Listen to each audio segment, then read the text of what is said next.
contaminées sont gorgées de métabolites. Donc on a un taux de déclin 3,5 fois plus élevé que le taux d'augmentation des espèces. Les espèces, parce qu'il faut que je vous montre des oiseaux quand même, parce qu'ils sont beaux ces oiseaux. Aujourd'hui, elle en a disparu. Voilà. Espèce nordique, elle a dû être impactée fortement par le réchauffement climatique. Le bruyant des roseaux. Il y en a beaucoup. Hein. La petite fauvette pichou, qui est présente encore, uniquement augmentée, c'est une espèce du sud. On aurait pu penser qu'elle était favorisée par le réchauffement climatique. Un petit moineau, le moineau friquet.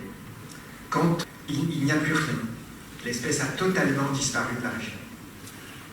Le bouvreuil, que certains d'entre vous voient peut-être, est en train lui aussi de disparaître du territoire français.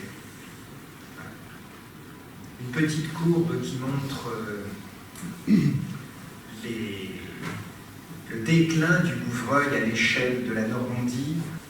Le bruyant jaune est une espèce aussi qui est en train de disparaître. On retrouve exactement les mêmes choses chez le bruyant jaune. Le chardonneret, espèce commune, est en train de s'effondrer. Les taux de déclin des espèces communes sont 2 à 3 fois supérieurs au taux de déclin des espèces rares. Et le travail qu'on a fait en matière de réserve de protection a aidé ces 50% d'espèces, mais en fait on a travaillé et un peu mieux protégé que 3% de la biodiversité. Et sinon, 420 millions d'oiseaux ont disparu du continent européen, c'est-à-dire à peu près 20%. Alors les causes de tout ça.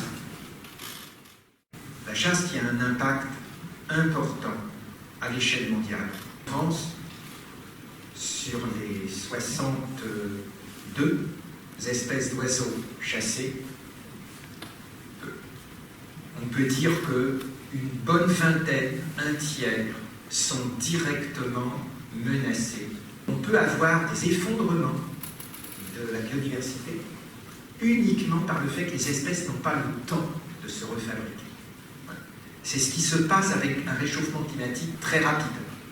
Pollution. Alors, la pollution, évidemment, pour un mouvement comme les coquelicots, ça me parle, cette histoire de pollution. Pollution chimique, etc., mais aussi génétique, pollution lumineuse, pollution sonore, mais aussi, effet des pollutions. Parce que les pesticides que nous envoyons en France, une bonne partie d'entre eux vont en fait dans l'air, et puis montent, et les courants aériens les concentrent sur les pôles. Les audits, on peut avoir des effondrements de la biodiversité uniquement par le fait que les espèces n'ont pas le temps de se refabriquer. Mais ça fait rien, on continue. On fait une analyse au vitriol des politiques de l'Union européenne. Les politiques de l'Union européenne, contrairement à ce qu'on nous raconte, contribuent fortement à l'effondrement de la biodiversité. Et une mauvaise nouvelle et 4 bonnes. C'est pas mal, 4 bonnes quand même. Alors, une mauvaise nouvelle. Bon, la mauvaise nouvelle, c'est que oui, on a 2 menaces majeures. Dérèglement climatique, effondrement de la biodiversité. Chacune de ces causes aggrave l'autre. Et des espèces vivantes.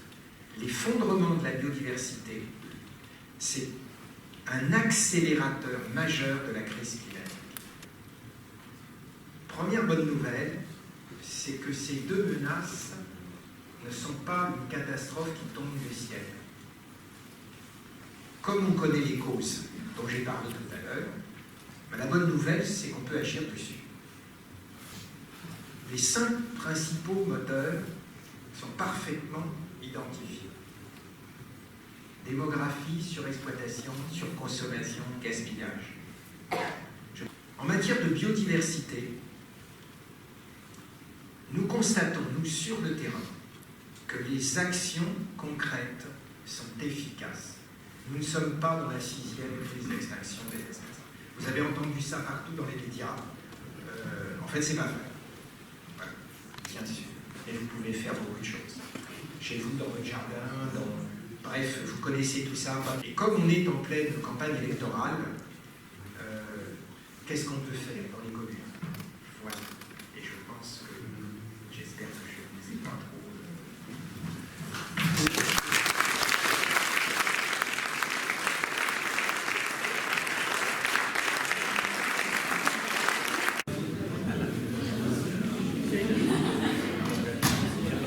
Il y a des feuilles pour signer l'appel des coquelicots à la porte, enfin à la table à la sortie.